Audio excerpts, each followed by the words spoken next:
നമസ്കാരം, എല്ലാവർക്കും ശുഭദിനം നേരുകയാണ്. നമുക്ക് ഇന്നത്തെ പത്രവിശേഷത്തിലേക്ക് കടക്കാം. ആദ്യമായിട്ട് മലയാള മനോരമയുടെ ഇന്നത്തെ ഒന്നാം പുറമാണിത്. മലയാള മനോരമയിൽ ഒരു പകുതി പേജ് പരസ്യമാണ്. അതിനുശേഷം മെയിൻ സ്റ്റോറി വീണ്ടും വിചാരം എന്നുള്ളതാണ്.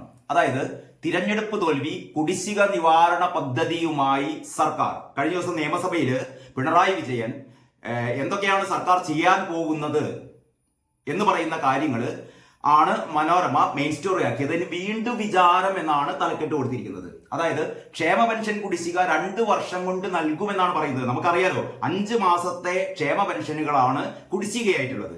അപ്പോൾ കഴിഞ്ഞ ദിവസം മുഖ്യമന്ത്രി നിയമസഭയിൽ പറഞ്ഞത് ഇത് ഈ 5 മാസത്തെ കുടിശ്ശിക എന്നുള്ളത് 2 മാസം, ഇതിൽ 2 മാസത്തെ കുടിശ്ശിക ഈ സാമ്പത്തിക വർഷത്തിനുള്ളിലും, നിങ്ങൾ മനസ്സിലാക്കണം, ഈ വർഷമല്ല, ഈ സാമ്പത്തിക വർഷം തുടങ്ങിയിട്ടേ ഉള്ളൂ എന്ന് പറഞ്ഞാൽ അടുത്ത 2025 മാർച്ചിന് മുമ്പ്, ഇനി എത്ര മാസം കഴിയണം? 9 മാസം കഴിയണം. 2025 മാർച്ചിന് മുമ്പ് 2 കുടിശ്ശികയും, അത് കഴിഞ്ഞിട്ട് അതിനും അടുത്ത വർഷം 2025-26 വർഷത്തിൽ എന്ന് പറഞ്ഞാൽ സർക്കാർ അധികാരമൊഴിയുന്ന ആ സമയത്ത്, ഇടതുപക്ഷ മുന്നണി സർക്കാരിന്റെ കാലാവധി പൂർത്തിയാകുന്ന 2026 മധ്യത്തോടെ ബാക്കിയുള്ള 3 ഗഡുവും കൊടുക്കുമെന്നാണ് പിണറായി പറയുന്നത്.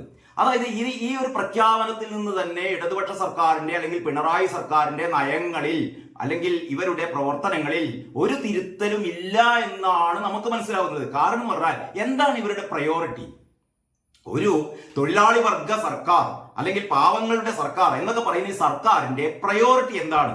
കഴിഞ്ഞ ദിവസം നമ്മൾ കണ്ടു, കേരളീയം വീണ്ടും നടത്താൻ പോകുന്നു. കേരളീയം എന്ന് പറയുന്നത് 1-ാം നമ്പർ ധൂർത്താണ് എന്ന് ഈ കേരളത്തിലെ എല്ലാവരും പറഞ്ഞു കഴിഞ്ഞതാണ്. ധൂർത്തിന്റെ പേരിൽ, ധൂർത്ത് മാത്രമല്ല അതിന്റെ കൂടെ അഴിമതി, അതിന്റെ കാര്യം ഞാൻ വേറെ പറയാം. അപ്പൊ ധൂർത്തും അഴിമതിക്കും ഒക്കെ കേരളത്തെ, അതായത് ഒരു ഓണാഘോഷം കഴിഞ്ഞ്, ഓണത്തിനാണ് ഒരുപാട് നമ്മുടെ ടൂറിസ്റ്റുകളൊക്കെ വരുന്നത്, ഓണാഘോഷം കഴിഞ്ഞ് അത് കഴിഞ്ഞ് 2 മാസം കഴിയുമ്പോഴത്തേക്ക്, നവംബറിലായിരുന്നു കഴിഞ്ഞ വർഷത്തെ ഈ കേരളീയം നടന്നത്. അതേപോലെ തന്നെ ഈ വർഷവും നവംബർ ഡിസംബർ മാസങ്ങളിലാണ് കേരളീയം നടത്താൻ പോകുന്നത് അത്രേ. അപ്പൊ കേരളീയം നടത്താൻ വേണ്ടിയിട്ട് വൻ പണപ്പിരിവ് നടത്താൻ വേണ്ടി പോകുന്നു, സർക്കാരിന്റെ വക ധനസഹായം, അങ്ങനെ അത്തരം കൂർത്തുകൾ ഒരു ഭാഗത്ത് തുടരുകയാണ്. അതിലൊരു മാറ്റവുമില്ല. അതേസമയത്ത് ഈ ക്ഷേമ പെൻഷനുകൾ, ഈ കഴിഞ്ഞ ബജറ്റ് നമുക്കറിയാലോ, ബാലഗോപാൽ പറഞ്ഞത് ഈ ക്ഷേമ പെൻഷനുകളുടെ കുടിശ്ശിക ഈ പറയുന്ന ഈ സാമ്പത്തിക വർഷം തന്നെ തീർക്കുമെന്നായിരുന്നു പറഞ്ഞത്. അപ്പൊ മുഖ്യമന്ത്രി അത് കഴിഞ്ഞിട്ട് വീണ്ടും ഒരു 2 വർഷത്തേക്ക് കൂടി ഇടവേള നീട്ടുകയാണ്. 2 വർഷം കഴിഞ്ഞിട്ട് ഇനി ഈ പാവങ്ങൾക്ക് മരുന്ന് വാങ്ങാൻ ഗതിയില്ലാത്ത, ഭക്ഷണം വാങ്ങാൻ ഗതിയില്ലാത്ത പാവങ്ങൾക്ക് അവരോട് പറയുകയാണ്, ഒരു ഉളുപ്പുമില്ലാതെ ഈ വൻ പരാജയം ഏറ്റുവാങ്ങിയിട്ടും ഈ മുഖ്യമന്ത്രി പറയുകയാണ്, നിങ്ങൾ ഇനിയും 2 വർഷം കാത്തിരിക്കണം. നിങ്ങളുടെ കുടിശ്ശിക, അതായത് നിങ്ങളുടെ ക്ഷേമ 1600 രൂപയാണ് മാസം. അതിന് കൂടെ മുഖ്യമന്ത്രി ഒരു തട്ടുകൂടി തട്ടുന്നുണ്ട്, അത് വർദ്ധിപ്പിക്കുന്നു. കൊടുക്കാനുള്ളത് കൊടുക്കാൻ പറ്റുന്നില്ല, എന്നിട്ടാണ് അതിന്റെ കൂടെ ഈ പറയുന്ന ഇനി ഞങ്ങൾ വർദ്ധിപ്പിക്കാൻ പോകുന്നു. നമുക്കറിയാലോ, ഈ ഇടതുപക്ഷ മുന്നണിയുടെ ഈ 2ാം പിണറായി സർക്കാരിന്റെ കാലത്ത്, അല്ലെങ്കിൽ ഈ പ്രകടന പത്രികയിൽ, ആദ്യത്തെ പിണറായി സർക്കാർ കഴിഞ്ഞു, അത് കഴിഞ്ഞിട്ടുണ്ടായ ഇടതുപക്ഷത്തിന്റെ പ്രകടന പത്രികയിൽ വളരെ കൃത്യമായി പറഞ്ഞിട്ടുണ്ട്, ഈ ക്ഷേമ പെൻഷനുകൾ 2500 രൂപയാക്കുമെന്ന്. 1600 എന്നുള്ളത് ഞങ്ങൾ 2500 ആക്കുമെന്ന് പറഞ്ഞിട്ട് 3 വർഷം കഴിഞ്ഞു. ഈ 3 വർഷം കഴിഞ്ഞിട്ടും 1600 എന്നുള്ളത് 2500 ആക്കിയിട്ടില്ല. 1600 പോലും കൊടുക്കാൻ പറ്റുന്നില്ല. എന്നിട്ടാണ് വീണ്ടും ഒരു എളുപ്പമില്ലാതെ പറയുന്നത്, ഞങ്ങൾ ക്ഷേമ പെൻഷനുകൾ കൂട്ടും. എന്റെ പിണറായി വിജയൻ സർക്കാരെ, ഉള്ളത് തന്നെ പാവങ്ങൾക്ക് കൊടുക്കാദ്യം, എന്നിട്ട് പിന്നെ കൂട്ടുന്ന കാര്യം നമുക്ക് പിന്നെ പറയാം. അപ്പൊ നമുക്ക് ഏതായാലും ഈ പാവപ്പെട്ടവര്, മരുന്ന് വാങ്ങാൻ ഗതിയില്ലാത്തവര് കാത്തിരിക്കണം. എത്ര വർഷം കൂടെ? 2 വർഷം കൂടെ കാത്തിരിക്കണം. ഇതാണ്. പക്ഷെ മനോരമ വളരെ സോഫ്റ്റ് ആയിട്ടാണ് കൊടുത്തത്. എന്താണെന്ന് അറിയില്ല, വീണ്ടും വിചാരം. എന്നിട്ട് അവർ പറയുന്നു, ക്ഷേമ പെൻഷന്റെ 5 ഗഡു കുടിശ്ശികയിൽ 2 ഗഡു ഈ സാമ്പത്തിക വർഷവും മാർച്ച് വരെ, 2025 മാർച്ച് വരെ, മാർച്ചിനുള്ളിൽ 2 ഗഡുവും, ബാക്കി 3 ഗഡു അടുത്ത വർഷവും നൽകും എന്നതടക്കമുള്ള സമയബന്ധിത കുടിശ്ശിക നിവാരണ പരിപാടി മുഖ്യമന്ത്രി പിണറായി വിജയൻ നിയമസഭയിൽ പ്രഖ്യാപിച്ചു. പ്രതിമാസം 1600 രൂപ പെൻഷൻ വിതരണത്തിന് പുറമെയാണ് കുടിശ്ശികയ്ക്കുള്ള 4250 കോടി രൂപ സർക്കാരിന് കൊടുത്തു തീർക്കേണ്ടത്. ക്ഷേമ പെൻഷൻ തുക കൂട്ടും. വിവിധ ക്ഷേമനിധി ബോർഡുകൾക്ക് കീഴിൽ പല കാലങ്ങളായുള്ള കുടിശ്ശിക തീർക്കും. അങ്ങനെ നിരവധി കാര്യങ്ങളാണ് പറയുന്നത്. മാവേലി സ്റ്റോറുകളിൽ അല്ലെങ്കിൽ സപ്ലൈകോയില് കാലിയായ ഷെൽഫുകൾ നിറയ്ക്കുമെന്നോ ജനങ്ങൾക്ക് അവശ്യ സാധനങ്ങൾ വില കുറച്ച് കൊടുക്കുമെന്നോ ഒന്നും പറയുന്നില്ല. അതിന് പകരം നമുക്ക് കേട്ടാൽ മനസ്സിലാവാത്ത ഒരു എന്താ പറയാ, ഒരു കൊട്ട നിറയെ വാഗ്ദാനങ്ങൾ ഇങ്ങനെ നൽകുകയാണ്. ഞങ്ങൾ ഇതാ ചെയ്യാൻ പോകുന്നു, എന്ത് ചെയ്യാൻ പോകുന്നതെന്ന് ഒരു വ്യക്തതയുമില്ലാത്ത രീതിയിലാണ് മുഖ്യമന്ത്രി കഴിഞ്ഞ ദിവസം നിയമസഭയിൽ പറഞ്ഞത്. ഈ വർഷം കൊടുത്തു തീർക്കുന്നവ എന്താണ്? കാരുണ്യ പദ്ധതിയിലടക്കം മരുന്ന് വിതരണത്തിലെ കുടിശ്ശിക. ഈ വർഷം എന്ന് പറയുന്നത് ഡിസംബർ എന്ന് തെറ്റിദ്ധരിക്കരുത് കേട്ടോ. ഈ സാമ്പത്തിക വർഷമാണ്, അടുത്ത മാർച്ചിലാണ്. അടുത്ത മാർച്ചിനുള്ളിൽ ഇതൊക്കെ കൊടുത്തു തീർക്കുമെന്നാണ് പറയുന്നത്. അടുത്ത മാസം കൊടുക്കുന്നു പറയുന്നില്ല, അതിന്റെ അടുത്ത മാസം കൊടുക്കുന്നു പറയുന്നില്ല. ഇതൊക്കെ ഒരു 10 മാസത്തിന് അങ്ങേപ്പോറെ ഞങ്ങൾ കൊടുത്തു തീർക്കുമെന്നാണ് പറയുന്നത്. കൊടുത്തു തീർത്താൽ നല്ലത്, അത്രേ പറയുന്നുള്ളൂ. പിന്നീട് ഒരു രസകരമായ വാർത്ത, രസകരമല്ല, ഗൗരവത്തിലുള്ള ഒരു ചെറിയ വാർത്തയാണ്. കൂത്താടിയുണ്ടോ കോടതി കയറേണ്ടി വരും. അതായത് നിങ്ങളുടെ വീട്ടിൽ, നമുക്കറിയാവുന്ന പകർച്ചവ്യാധികളുടെ അതിരൂക്ഷമായ ഒരു അവസ്ഥയിലൂടെയാണ് നമ്മൾ കടന്നു പോകുന്നത്. ഡെങ്കിപ്പനി, എലിപ്പനി, കൊതുക് പരത്തുന്ന ഒരുപാട് രോഗങ്ങൾ, അങ്ങനെ പകർച്ചവ്യാധികൾ മൂലം മനുഷ്യർ ഓരോ ദിവസവും മരിച്ചുകൊണ്ടിരിക്കുന്ന ഒരു അവസ്ഥയാണ് കാണുന്നത്. അപ്പോ ഈ വീടുകളിലെ കൊതുകിന്റെ കൂത്താടികൾ വളർന്നാൽ ആ വീട്ടുകാർക്ക് പിഴ ചുമത്തും. ആദ്യമായിട്ട് അങ്ങനെ പിഴ ചുമത്തിയിരിക്കുന്നു. അതാണ് വാർത്ത. ഇരിങ്ങാലക്കുടയിലാണ് സംഭവം. വീട്ടിൽ കൊതുകിന്റെ കൂത്താടികളുണ്ടോ സൂക്ഷിക്കുക, കോടതി നിങ്ങൾക്കെതിരെ കേസെടുത്തേക്കും, പിഴയും ചുമത്തും. ബ്ലോക്ക് കുടുംബാരോഗ്യ കേന്ദ്രം ഹെൽത്ത് സൂപ്പർവൈസർ ഫയൽ ചെയ്ത കേസിൽ മുരിയാട് പുല്ലൂർ സ്വദേശി Irinjalakuda first class judicial magistrate കോടതി 2000 രൂപ പിഴ വിധിച്ചു. സംസ്ഥാനത്ത് ആദ്യമായാണ് നിയമപ്രകാരമുള്ള ശിക്ഷയെന്ന് ആരോഗ്യവകുപ്പ് അറിയിച്ചു. പ്രദേശത്ത് ഡെങ്കിപ്പനി വ്യാപകമായപ്പോൾ കൊതുക് വളരുന്ന സാഹചര്യം ഒഴിവാക്കാൻ ആരോഗ്യവകുപ്പ് നിർദ്ദേശം നൽകിയിരുന്നു. ഇതനുസരിച്ചില്ലെന്ന് കണ്ടതിനെ തുടർന്നാണ് ഹെൽത്ത് സൂപ്പർവൈസർ KP ജോബി കേസെടുത്തത്. നല്ല കാര്യം. വീടുകളിലെ കൊതുക്, നമുക്ക് ചെറിയ കുട്ടികളെയൊക്കെ പഠിപ്പിക്കാറുണ്ട്, ഈ ചിരട്ട അതേപോലെ വസ്തുക്കളൊന്നും ഇങ്ങനെ തുറന്നു വെക്കരുത്, മഴവെള്ളം വീണ് അതിൽ കൊതുകിന്റെ ലാർവകള്, കൊതുക് മുട്ടയിട്ട് ലാർവകൾ ഉണ്ടാവുന്നു, കൊതുക് ഉണ്ടാവുന്നു. അങ്ങനെ കൊതുകിന്റെ ഉൽപാദന കേന്ദ്രങ്ങളായി നമ്മുടെ വീടുകൾ മാറരുത്. പലപ്പോഴും പല ആൾക്കാരും ഇത് ശ്രദ്ധിക്കാറില്ല. അപ്പൊ ഇത്തരത്തിലുള്ള പിഴ ശിക്ഷ കൊടുക്കുന്നതൊക്കെ വളരെ നല്ലതാണ്. ഏതായാലും വീട്ടില് കൂത്താടി ഉണ്ടെങ്കിൽ അത് അന്വേഷിക്കാൻ വേണ്ടി ആള് വരും. കൂത്താടി ഉണ്ടെന്ന് കണ്ടെത്തിയാൽ നിങ്ങൾക്ക് പിഴ കൊടുക്കേണ്ടി വരും. അടുത്തത് CPI കൗൺസിൽ പിണറായിയുടെ മാത്രം കുറ്റമല്ലെന്ന് ബിനോയ് വിശ്വം. ഈ ബിനോയ് വിശ്വം ആരെയാണ് പേടിക്കുന്നത്? ഇത് നമ്മൾ ഇന്നും ഇന്നലെയും കണ്ടതല്ല. CPIയുടെ കാര്യത്തിൽ CPIയുടെ അണികള്, CPIയുടെ പ്രവർത്തകര്, CPIയുടെ ജില്ലാ കൗൺസിൽ അംഗങ്ങൾ ഇവരൊക്കെ വളരെ കൃത്യമായ നിലപാടെടുക്കുന്നുണ്ട്.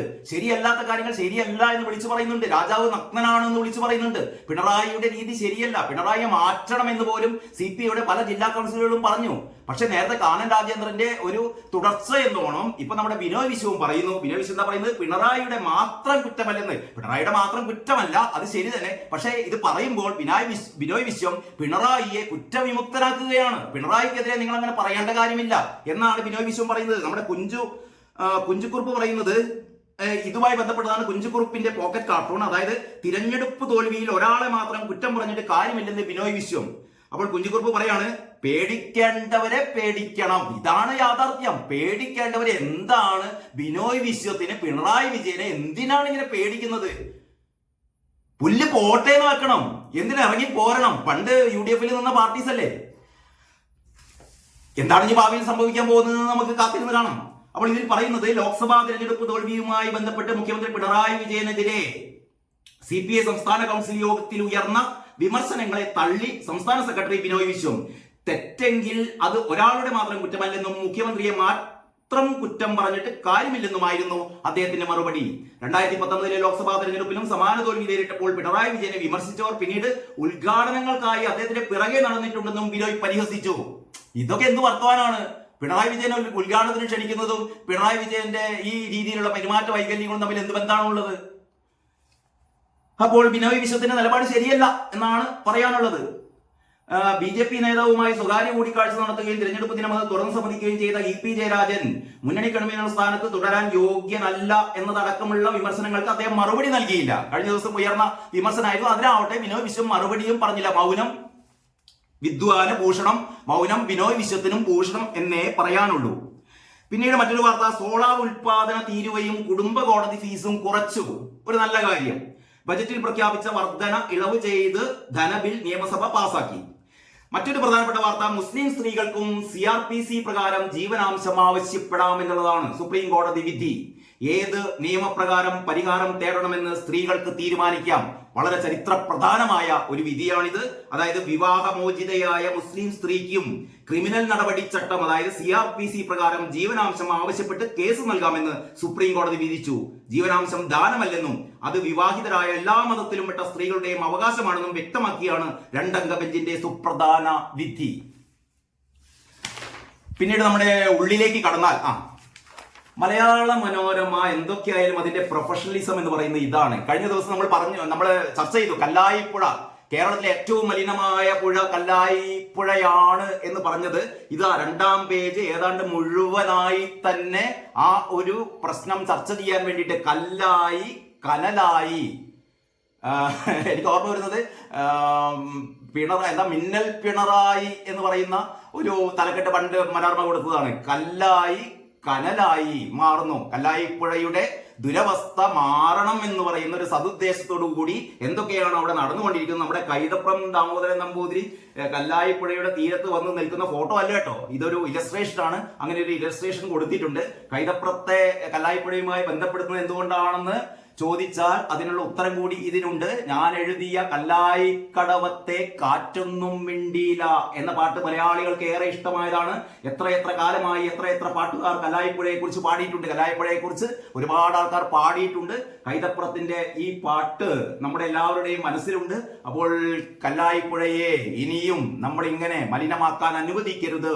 നമ്മുടെ പുഴവെള്ളം എത്രമാത്രം ശുദ്ധമാണെന്നുള്ളതിനെ കുറിച്ചുള്ള മറ്റൊരു സൈഡ് സ്റ്റോറി പെരുമഴക്കാലം സിനിമയിലെ കല്ലായിക്കടവത്തെ എന്ന പാട്ടിൽ നിന്ന് പെരുമഴക്കാലം കമലിന്റെ പെരുമഴക്കാലം എന്ന് പറയുന്ന സിനിമയിലായിരുന്നു ആ പാട്ടുണ്ടായിരുന്നത്. സിനിമകളുടെ ലൊക്കേഷനെ കുറിച്ച് മലയാള മനോരമ അതിൻ്റെതായ ജനപ്രിയ പത്രപ്രവർത്തനം എന്ന് പറയുന്ന പോലെ പാട്ടിലാക്കി എന്ന് പറയുന്ന ഒരു സൈഡ് സ്റ്റോറി ഉണ്ട്. അത് നമ്മുടെ മനോജ് തെക്കേടത്ത് എഴുതിയതാണ്.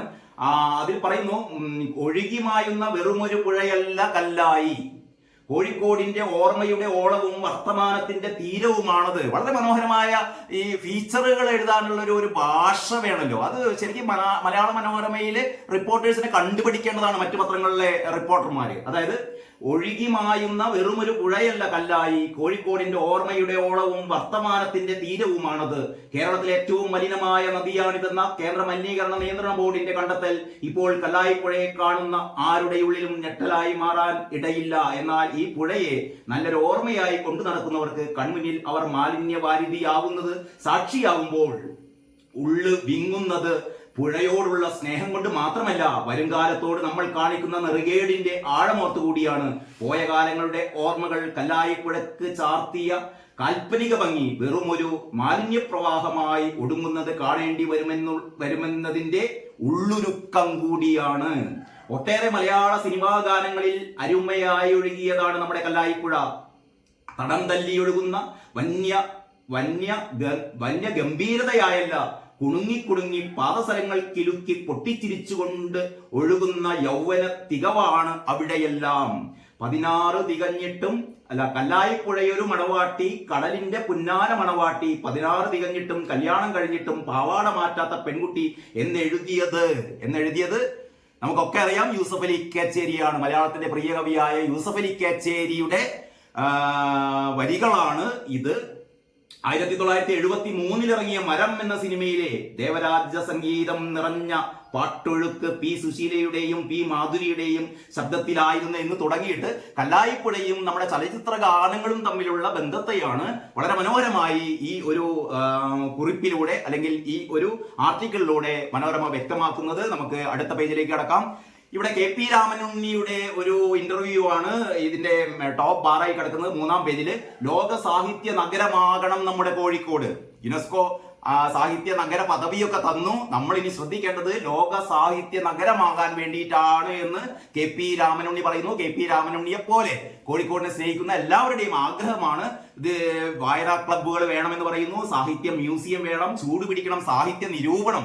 സാഹിത്യ നിരൂപണം എന്ന് പറയുന്ന ഒരു ശാഖ ഇപ്പോഴില്ല, അപ്രത്യക്ഷമായിരിക്കുന്നു. സാഹിത്യ നിരൂപണം നടത്തിയിരുന്ന ലീലാവതി ടീച്ചർ പോലെ, സുമാർ അഴീക്കോടിനെ പോലെ, സാഹിത്യ കെ.പി. ശങ്കറിനെ പോലെ സാഹിത്യ നിരൂപണം നടത്തിയവരൊക്കെ പോയി മറഞ്ഞിരിക്കുന്നു. ഇന്ന് എല്ലാവരും സുഖിപ്പിക്കലാണ്, പരസ്പരം മുതുക് ചൊറിഞ്ഞു കൊടുക്കുന്ന ഒരു പരിപാടിയാണ് ഇന്ന് സാഹിത്യരംഗത്ത് നടന്നുകൊണ്ടിരിക്കുന്നത്. കെ.പി. രാമനുണ്ണി അക്കാര്യം ഓർമ്മിപ്പിച്ചത് വളരെ നന്നായി. ചൂട് പിടിക്കണം സാഹിത്യ നിരൂപണം ചൂട് പിടിക്കുമ്പോൾ മാത്രമേ സാഹിത്യത്തിന് ഒരു നവോന്മേഷം കൈവരികയുള്ളൂ. സാഹിത്യോത്സവം സംഘടിപ്പിക്കണം, കടകളുടെ ബോർഡുകൾ 3 ഭാഷകളിൽ വേണം. അങ്ങനെ ഒരുപാട് നിർദ്ദേശങ്ങളാണ് കെ.പി. രാമനുണ്ണി മുന്നോട്ട് വെക്കുന്നത്. പിന്നെ സർക്കാരിനോട് എം.വി. ഗോവിന്ദൻ പറയുന്നു കൊടുക്കാനുള്ളത് കൊടുക്കണം. സർക്കാരിനോട് എം.വി. ഗോവിന്ദൻ പറയുന്നത് പിണറായി വിജയനോട് അല്ല പറയുന്നത് കേട്ടോ. ഇതാണ് ഇവരുടെയൊക്കെ കള്ളക്കളികൾ എന്ന് പറയുന്നത്. അതായത് കോഴിക്കോട് കർഷക തൊഴിലാളി യൂണിയന്റെ ജില്ലാ സമ്മേളനം ഉദ്ഘാടനം ചെയ്യുകയായിരുന്നു ഗോവിന്ദൻ മാഷ്. ഈ കർഷക തൊഴിലാളി ജില്ലാ സമ്മേളനം ഉദ്ഘാടനം ചെയ്യുമ്പോഴാണ് പറയുന്നത് കൊടുക്കാനുള്ളത് കൊടുക്കണം. എന്റെ ഗോവിന്ദ മാഷ, ഇത് കർഷക തൊഴിലാളി സമ്മേളനം ഉദ്ഘാടനം ചെയ്യുമ്പോഴല്ല പറയേണ്ടത്, പിണറായി വിജയന്റെ മുഖത്ത് നോക്കി പറയണം. ഈ മന്ത്രിസഭാംഗങ്ങളുടെ, ഇടതുപക്ഷ മന്ത്രിസഭാംഗങ്ങളുടെ മുഖത്ത് നോക്കി പറയണം. പാർട്ടി സെക്രട്ടറി അല്ലേ നിങ്ങള്? പാർട്ടി സെക്രട്ടറിയുടേതായ ഗൗരവത്തോടെ, പാർട്ടി സെക്രട്ടറിയുടേതായ ഔന്നത്യത്തോടെ, പാർട്ടി സെക്രട്ടറിയുടെ എന്താ പറയാ അതിന്റെ ഒരു ധീരതയോടെ നിങ്ങൾ നിഷ്കർഷിക്കണം, ഇതൊക്കെ ചെയ്യണമെന്ന്. അതല്ലാതെ ഈ സമ്മേളനത്തിൽ പോയി കണ്ട് മൈക്ക് കെട്ടി പ്രസംഗിച്ചതുകൊണ്ട് ആയില്ല എന്ന് മാത്രമാണ് പറയാനുള്ളത്. പിന്നീട് മലയാള മനോരമയുടെ വാർത്തയിലേക്ക് കടന്നാൽ, PSC അംഗത്വത്തിന് കോഴ നടപടി തേടി ഏരിയ കമ്മിറ്റി, നമ്മുടെ പ്രമോദ് എന്താണ് എന്ത് കോട്ടുകൂടിയാണ് കോഴ വാങ്ങിയ കോട്ടുകൂലിക്കാരനായ യുവ നേതാവ് PSC അംഗത്വത്തിന് കോഴ നടപടി തേടി ഏരിയ കമ്മിറ്റിയും, ടൗൺ ഏരിയ കമ്മിറ്റി അംഗമായിരുന്നല്ലോ ഈ നേതാവ്. PSC അംഗത്വത്തിന് കോഴ വാങ്ങിയതായി ആരോപിക്കപ്പെട്ട യുവ നേതാവിനെതിരെ കർശന നടപടി വേണമെന്ന് CPM ഏരിയ കമ്മിറ്റിയിലും ആവശ്യം. ആരോപണ വിധേയനായ നേതാവ് ഉൾപ്പെടുന്ന ടൗൺ ഏരിയ കമ്മിറ്റിയിലാണ് വിഷയം ചർച്ചയായത്. യുവ നേതാവിന് റിയൽ എസ്റ്റേറ്റ് ഇടപാടുകാരുമായും ബിസിനസ്സുകാരുമായും അടുത്ത ബന്ധമുണ്ടെന്നും ഏരിയ കമ്മിറ്റിയിൽ അംഗങ്ങൾ ചൂണ്ടിക്കാട്ടി. അപ്പൊ ഏരിയ കമ്മിറ്റി അംഗങ്ങൾ വരെ ചൂണ്ടിക്കാട്ടുന്നു ഈ പറയുന്ന നേതാവിന് റിയൽ എസ്റ്റേറ്റ് മാഫിയയുമായി ബന്ധമുണ്ട്, ഇത്തരത്തിലുള്ള പങ്ക് കച്ചവടങ്ങൾ ഒരുപാട് നടത്തിയിട്ടുണ്ട് എന്നൊക്കെ പറയുന്നു. ഈ കോഴക്കേസ് അവസാനം എന്തായി എന്ന് വെച്ചാൽ അവസാനം കോഴക്കേസ് ആവിയായി എന്ന് പറഞ്ഞാൽ, ഈ പരാതിക്കാരിക്ക്, ഈ ഡോക്ടർക്ക്, ഹോമിയോ ഡോക്ടർക്ക് 22 ലക്ഷം രൂപ കൊടുത്ത കൈമാറിയ ഡോക്ടർക്ക് ആ പണം തിരിച്ചു നൽകി എന്നും, അതോടുകൂടി ഡോക്ടർ പരാതിയിൽ നിന്ന് ഇനി പിന്നെ പരാതിപ്പെടേണ്ട കാര്യമില്ലല്ലോ, ഏതായാലും മോഹിച്ചു, മോഹഭംഗം എന്ന് പറയുന്ന പാട്ടൊക്കെ എഴുതാണെങ്കിൽ ഈ പറയുന്ന നമ്മുടെ PSC അംഗത്വമാകാൻ വേണ്ടിയിട്ട് മോഹിച്ചു, അതിനുവേണ്ടി 60 ലക്ഷത്തിന് കച്ചവടം ഉറപ്പിച്ചു, അതിൽ 22 ലക്ഷം കൈമാറി, 20 ലക്ഷവും 2 ലക്ഷം രൂപ അതിന്റെ ചെലവും എന്നുള്ള രീതിയിൽ കൈമാറി, അവസാനം പ്രശ്നം പുറത്തറിഞ്ഞ് ആകെ നാണക്കേടായപ്പോൾ ആ 20 ലക്ഷം തിരികെ വാങ്ങി അവർ തടിയൂരി. ഇനി പരാതിയില്ല. ഗോവിന്ദമാഷ് അതാണ് ധൈര്യത്തിൽ പറയുന്നത്. എവിടെ പരാതി? ആരാണ് പരാതി നൽകുന്നത്? എന്ത് പരാതിയാണ്? പൈസ കിട്ടിയില്ലേ, ഇനി പരാതിയൊന്നും ഇല്ല. അപ്പോൾ ഇതാണ് CPM നടക്കുന്നത്. അവരുടെ പാർട്ടി കോടതിയുണ്ട്, അവരുടെ ഉള്ളിലുള്ള കാര്യങ്ങൾ അവർക്ക് തേച്ചു മാച്ച് കളയാൻ നല്ല രീതിയിൽ അറിയാൻ കോൺഗ്രസ്സുകാർ കണ്ട് പഠിക്കണത്. ഇങ്ങനെയാണ് കള്ളത്തരങ്ങൾ ചെയ്താലും അത് പുറത്തറിയാതെ ചെയ്യാനുള്ള ഒരു കഴിവ് വേണം. അത് കണ്ടുപഠിക്കേണ്ടത് സഖാക്കന്മാരിൽ നിന്ന് നമ്മുടെ കോൺഗ്രസ്സുകാരാണ് എന്ന് പ്രത്യേകം പറയുകയാണ്. ഇനി ISRO ചാരക്കേസ് കെട്ടിച്ചമച്ചത് എന്ന് CBI, ഇത് അത്ര വലിയ പ്രാധാന്യത്തിലല്ലല്ലോ നമ്മുടെ മനോരമ കൊടുത്തത്. യഥാർത്ഥത്തിൽ അത് ആഘോഷിക്കേണ്ടതായിരുന്നു. പിന്നിൽ മുൻ CI വിജയൻ, കാരണം മറിയം റഷീദയോടുള്ള വിരോധം നമുക്ക് അറിയാലോ. ISRO ചാരക്കേസ് നമ്പി നാരായണനൊക്കെ പ്രതിയാക്കിയ നമ്പി നാരായണനെയൊക്കെ ഈ അപവാദങ്ങളുടെ നീർച്ചുഴിയിൽ അകപ്പെടുത്തിയ ഈ പറയുന്ന ISRO ചാരക്കേസിന്റെ ഗൂഢാലോചന അന്വേഷിച്ച CBI കുറ്റപത്രം കഴിഞ്ഞ ദിവസം സമർപ്പിച്ചു. അതിൽ പറയുന്നു നമ്മുടെ മുൻ CI S വിജയനാണ്, വിജയന്റെ അദ്ദേഹത്തിന്റെ ഒരു കാമപ്പേക്കൂത്ത് എന്ന് പറയാം. മറിയം റഷീദ എന്ന് പറയുന്ന മാലിക്കാരി സുന്ദരിയുടെ ശരീരം കണ്ട് കൊതിച്ച വിജയൻ ആ മാലിക്കാരി പെൺകുട്ടിയുടെ മേൽ കൈവച്ച് കഴിഞ്ഞപ്പോൾ അവൾ തട്ടി മാറ്റുകയും എന്ന് പറഞ്ഞാൽ തന്റെ ഇംഗീതം, ഇവളുടെ ശരീരം ആസ്വദിക്കാനുള്ള തന്റെ ഇംഗീതം നടക്കില്ല എന്ന് ബോധ്യമായപ്പോഴാണ് ഈ പറയുന്ന വിജയൻ ഈ പറയുന്ന മാലിക്കാരിയുടെ പാസ്പോർട്ട് തടഞ്ഞു വെക്കുകയും ഇവളെ കള്ളക്കേസിൽ കുടുക്കി പോലീസ് കസ്റ്റഡിയിൽ എടുക്കുകയും എന്നിട്ട് പോലീസ് കസ്റ്റഡിയിൽ വെച്ച് നിരന്തരം പീഡിപ്പിക്കുകയും നഗ്നയാക്കിയ ശേഷം മർദ്ദിക്കുകയും അത് കഴിഞ്ഞ് പീഡിപ്പിക്കുകയൊക്കെ ചെയ്ത ഞെട്ടിപ്പിക്കുന്ന സംഭവമാണ് ഈ കുറ്റപത്രത്തിൽ, CBIയുടെ കുറ്റപത്രത്തിലുള്ളത്. അതാണ് ISRO ചാരക്കേസ് കെട്ടിച്ചമച്ചത് എന്ന് CBI പറയുന്നു. പ്രതികള് മുൻ SP S വിജയൻ, മുൻ DGP CB മാത്യൂസ്, മുൻ ഗുജറാത്ത് DGPയും IBയുടെ ഡെപ്യൂട്ടി ഡയറക്ടറുമായിരുന്ന RB ശ്രീകുമാർ, മുൻ SP KK ജോഷുവ, IB മുൻ ഇൻസ്പെക്ടർ PS ജയപ്രകാശ് എന്നിവർക്കെതിരെയാണ് ഗൂഢാലോചന കുറ്റം ചുമത്തിയിട്ടുള്ള ഈ കുറ്റപത്രം പുറപ്പെടുവിച്ചിരിക്കുന്നത്. കേരളം പനിക്കിടക്കയിൽ എന്ന് പറയുന്ന ഒരു പ്രധാനപ്പെട്ട വാർത്ത 7ാമത്തെ പേജിലുണ്ട്. കേരളം പനിക്കിടക്കയിൽ, ശ്രദ്ധിക്കണം എല്ലാവരും എന്ന് മാത്രമേ പറയുന്നുള്ളൂ. ഇനി എഡിറ്റോറിയൽ, മലയാള മനോരമയുടെ എഡിറ്റോറിയലാണ് പുഴയെ കൊല്ലുന്ന നമ്മൾ ക്രൂരർ. വീണ്ടും കല്ലായിപ്പുഴ തന്നെയാണ് മലയാള മനോരമ എഡിറ്റോറിയലാക്കി മാറ്റിയത്. മറ്റൊന്ന് ഏറ്റവും പ്രധാനപ്പെട്ട അവരുടെ ഈ എഡിറ്റോറിയൽ പേജിന്റെ ലേഖനം എന്ന് പറയുന്നത് മഹാരാഷ്ട്രീയമാണ്. നമുക്കൊക്കെ അറിയാം, മഹാരാഷ്ട്രയിലെ തെരഞ്ഞെടുപ്പ് വരാൻ പോകുന്നു. ഒക്ടോബറിൽ നിയമസഭാ തെരഞ്ഞെടുപ്പ് നടക്കുന്ന മഹാരാഷ്ട്രയിൽ അണിയറ നീക്കങ്ങൾക്ക് ചൂടുപിടിക്കുന്നു. ലോക്സഭാ തെരഞ്ഞെടുപ്പിൽ പിന്നോക്കം പോയ NDA സംസ്ഥാന ബജറ്റിൽ വൻ ആനുകൂല്യങ്ങൾ പ്രഖ്യാപിച്ച് തിരിച്ചുവരവിനുള്ള ശ്രമത്തിലാണ്. നിയമസഭാ തെരഞ്ഞെടുപ്പിലും നേട്ടം ആവർത്തിക്കാൻ വേണ്ടി ശ്രമിക്കുകയാണ് NDA സഖ്യം. ആ രീതിയിൽ വളരെ വിശദമായി ജെറി സെബാസ്റ്റ്യന്റെ ലേഖനമാണ്. അത് കഴിഞ്ഞിട്ട് തിരുത്തൽ എവിടെ വരെ എന്ന് പറയുന്ന സുജിത് നായരുടെ ഒരു നർമ്മത്തിൽ പൊതിഞ്ഞ ഒരു അവലോകനം താഴെയുണ്ട്. ഇത്രയുമാണ് മലയാള മനോരമയുടെ എഡിറ്റോറിയൽ പേജ്. അത് കഴിഞ്ഞിട്ട് 9ാമത്തെ പേജിൽ ചാരക്കേസ് തെളിവുകളൊന്നുമില്ല, പീഡന ശ്രമം ചെറുത്തു പ്രതിയാക്കി. വീണ്ടും ചാരക്കേസിന്റെ സ്റ്റോറി കുറേ കൂടി വിശദമായിട്ട് ഈ 9ാം പേജിലാണുള്ളത്. പീഡന ശ്രമം ചെറുത്തു പ്രതിയാക്കി മറിയം റഷീദ. എസ് വിജയന്റെ പീഡന ശ്രമം ചെറുത്തപ്പോഴാണ് വൈരാഗ്യബുദ്ധിയോടെ എസ് വിജയൻ മറിയം റഷീദയെ അകപ്പെടുത്തിയത്, ഈ കേസിൽ അകപ്പെടുത്തിയത്. തിരുത്തോട് തിരുത്ത് എന്ന് പറഞ്ഞിട്ട് ഒരു വളരെ വിശദമായ ഒരു വാർത്തയുണ്ട്. അതായത് CPM-ൽ നടന്നുകൊണ്ടിരിക്കുന്ന തിരുത്തലുകളെ പരിഹസിച്ചുകൊണ്ടാണ്, തിരുത്തലുകൾ വേണ്ട വിധത്തിലുള്ള തിരുത്തലുകളൊന്നും ഇല്ല എന്ന് പറയുന്ന ഒരു സൂചനയോടെയാണ് തിരുത്തോട് തിരുത്ത് എന്ന് പറയുന്ന കാര്യം. തിരുത്തിലും നിയന്ത്രണം ഉണ്ട് എന്ന് അതിലൊരു ഭാഗത്ത് പറയുന്നു. പാർട്ടിയിലും മുന്നണിയിലും ഉയരുന്ന എല്ലാ വിമർശനങ്ങളിലും തിരുത്തലിനില്ലെന്നും നിലപാടിലാണ് മുഖ്യമന്ത്രി. നവകേരള സദസ്സിനിടെ പ്രതിഷേധിച്ച യൂത്ത് കോൺഗ്രസ് പ്രവർത്തകർക്കെതിരെ DYFI മുഖ്യമന്ത്രിയുടെ ഗൺമാൻ ഉൾപ്പെടെയുള്ളവരും നടത്തിയ അതിക്രമങ്ങളെ രക്ഷാപ്രവർത്തനം എന്ന് വിശേഷിപ്പിച്ചതിൽ ഇപ്പോഴും ഉറച്ചു നിൽക്കുകയാണ് പിണറായി വിജയൻ. ഇതിൽ വീഴ്ച പറ്റിയെന്ന് CPM സംസ്ഥാന കമ്മിറ്റിയിൽ ഉൾപ്പെടെ വിമർശനം ഉയർന്നിരുന്നു. അതിക്രമങ്ങളുടെ പേരിൽ പ്രതിക്കൂട്ടിലായ SFIയെ ന്യായീകരിക്കുന്ന നിലപാടിലും ഉറച്ചു നിന്നു. മുഖ്യമന്ത്രിയുടെ ആശയമായി നടത്തിയ നവകേരള സദസ്സും കേരളീയവുമെല്ലാം ഗുണമല്ല ദോഷമാണ് ഉണ്ടാക്കിയതെന്ന് വിമർശനം ഉയർന്നെങ്കിലും കേരളീയം വീണ്ടും നടത്താൻ ഒരുങ്ങുകയാണ് സർക്കാർ. ചുരുക്കി പറഞ്ഞാൽ പിണറായി വിജയൻ ഇതുകൊണ്ടൊന്നും പഠിച്ചിട്ടില്ല, ഇനി പഠിക്കില്ല എന്നാണ് ഈ റിപ്പോർട്ട് നമ്മളോട് പറയുന്നത്. പിന്നെ സ്ത്രീകൾക്കും കുട്ടികൾക്കുമെതിരെയുള്ള അക്രമം ചർച്ച ചെയ്തില്ല, സഭ പ്രക്ഷുബ്ധം. ഇന്നലെ നിയമസഭയിൽ കണ്ടത് KK രമ ആഞ്ഞടിക്കുന്നതാണ്. ഈ കേരളത്തിൽ സ്ത്രീകൾക്കെതിരെ കുട്ടികൾക്കെതിരെ നടന്നുകൊണ്ടിരിക്കുന്ന അക്രമങ്ങൾ, ഈ അക്രമങ്ങളിൽ പലതിലും CPM-കാരാണ് പ്രതികളായി വരുന്നത്. പ്രതികളായി വരുന്ന CPM-കാരെ പോലീസ് സംരക്ഷിക്കുന്നു എന്ന് പറഞ്ഞിട്ട് KK രമ ആഞ്ഞടിക്കുകയായിരുന്നു. KK രമ ആഞ്ഞടിച്ചു കഴിഞ്ഞപ്പോൾ അതിന് മറുപടി പറയേണ്ടത് ക്രമസമാധാന ചുമതലയുള്ള വകുപ്പ് കൈകാര്യം ചെയ്യുന്ന മുഖ്യമന്ത്രി പിണറായി വിജയനായിരുന്നു. പക്ഷേ KK രമയെ അഭിമുഖീകരിക്കാൻ പിണറായി വിജയന് പേടിയാണ്. പിണറായി വിജയന് ലോകത്താകെ ഒരു സ്ത്രീയെ മാത്രമേ പേടിയുള്ളൂ, അത് KK രമയെയാണ്. കാരണം കഴിഞ്ഞ തവണ KK രമ നമ്മുടെ TP കേസിലെ പ്രതികളെ വിട്ടയക്കാനുള്ള ഒരു ശ്രമം സർക്കാർ നടത്തിയല്ലോ. ആ അവസരത്തിലും KK രമ നിയമസഭയിൽ കത്തിക്കാളിയിരുന്നു. മുഖ്യമന്ത്രി മറുപടി പറഞ്ഞില്ല. അന്ന് മറുപടി പറഞ്ഞത് MP രാജേഷാണ്. അപ്പോൾ ഇത്തവണ KK രമ മുഖ്യമന്ത്രിയുടെ വകുപ്പിനെതിരെ കർക്കശമായ രീതിയിൽ ആഞ്ഞടിച്ചപ്പോൾ മറുപടി പറയേണ്ടത് മുഖ്യമന്ത്രി പിണറായി വിജയനായിരുന്നു. പക്ഷെ പിണറായി മുങ്ങി, പിണറായി മറുപടി പറഞ്ഞില്ല, പേടിച്ചോടി. പകരം മറുപടി പറഞ്ഞത് വീണ ജോർജ് ആയിരുന്നു. അപ്പൊ ആ വാർത്ത വളരെ വിശദമായിട്ടുണ്ട്. അപ്പൊ ഇത്രയൊക്കെയാണ് മലയാള മനോരമയുടെ വാർത്തകൾ. നമുക്ക് മാതൃഭൂമിയിലേക്ക് കടക്കാം. മാതൃഭൂമിയുടെ 1ാം പേജ് പതിവ് പോലെ മാതൃഭൂമിയിലും പകുതി പേജ് പരസ്യമാണ്. ESI ശമ്പള പരിധി ഉയർത്തും. മാതൃഭൂമി മിക്കവാറും ഈ സ്പെഷ്യൽ സ്റ്റോറികളാണ് 1ാം പേജിൽ കൊടുക്കാറുള്ളത്. അത്തരത്തിൽപ്പെട്ട ഒരു സ്പെഷ്യൽ സ്റ്റോറിയാണ് ഷൈൻ മോഹൻ എഴുതിയതാണ്. ന്യൂഡൽഹിയിൽ നിന്ന് ഷൈൻ മോഹന്റെ സ്റ്റോറി. അതായത് ESI ശമ്പള പരിധി ഉയർത്തും, 30,000 രൂപയാക്കും. അതിൽ പറയുന്നത് എംപ്ലോയീസ് സ്റ്റേറ്റ് ഇൻഷുറൻസ് അതായത് ESI പദ്ധതിയിൽ അംഗമാകാനുള്ള പരമാവധി ശമ്പള പരിധി 21,000 രൂപയിൽ നിന്ന് 30,000 രൂപയാക്കിയേക്കും. ഇതോടെ രാജ്യത്ത് പുതുതായി 1 കോടി തൊഴിലാളികൾക്ക് കൂടി പദ്ധതിയിൽ അംഗമാകാൻ അവസരമുണ്ടാകുമെന്നാണ് പറയുന്നത്. ESI ശമ്പള പരിധി ഉയർത്തിയാൽ കേരളത്തിൽ 5 ലക്ഷം പേർക്ക് കൂടി ആനുകൂല്യം ലഭിക്കും. അത്തരത്തിലുള്ള വാർത്തയാണ്. പിന്നീട് ഓസ്ട്രിയ സന്ദർശനത്തിനിടെ വിയന്നയിൽ പ്രധാനമന്ത്രി നരേന്ദ്രമോദിയോടൊത്ത് സെൽഫി എടുക്കുന്ന ചാൻസലർ കാൾ നെഹമ്മറുടെ പടമുണ്ട്.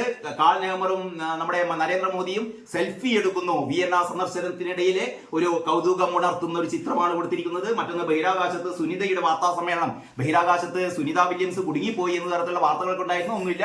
സുനിത വില്യംസ് പ്രതീക്ഷയോടെ ഒരു പത്രസമ്മേളനം അവിടെ നിന്ന് നടത്തുന്നു എന്ന് പറയുന്നു. ജൂൺ 5-നാണ് സുനിത വില്യംസ് ഈ അന്താരാഷ്ട്ര ബഹിരാകാശ നിലയത്തിൽ പോയത്. 2 ആഴ്ച തങ്ങി തിരിച്ചു വരാൻ ഉദ്ദേശിച്ചായിരുന്നു യാത്ര. എന്നാൽ സ്റ്റാർ ലൈനറിലെ ആ ഒരു പേടകത്തിലാണ്. സ്റ്റാർ ലൈനറിലെ ഹീലിയം ചോർച്ചയും മറ്റു തകരാറുകളും കാരണം തിരിച്ചുവരവ് മുടങ്ങി.